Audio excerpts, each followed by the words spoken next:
দেখো এটা কিন্তু একটা আইসিএসসি বোর্ডের ট্রিগোনোমেট্রিক আইডেন্টিটিস এর অঙ্ক। দেখে মনে হবে খুব কঠিন, তা কিন্তু একদমই নয়। চলে এসো দেখে নিই কি করে করা যায়। দেখো এখান থেকে তুমি প্রথমে বা তোমরা প্রথমে এক্স বাই এ বার করে নাও। কত আসবে? সেক এস কিউব থিটা।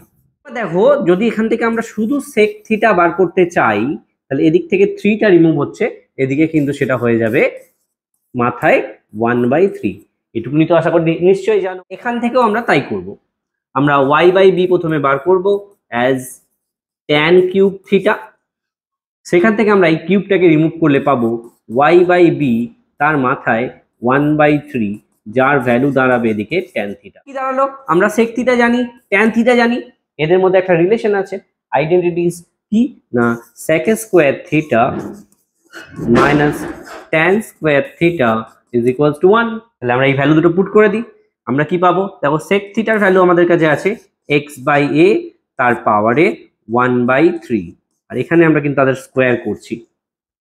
সেম এখানেও তাই, ট্যান থিটার ভ্যালু আমাদের কাছে আছে ওয়াই বাই বি, তার মাথায় 1/3, পাওয়ারে 2 আছে, ইকুয়ালস টু 1। তাহলে ফাইনাল অ্যান্সার কি দাঁড়ালো?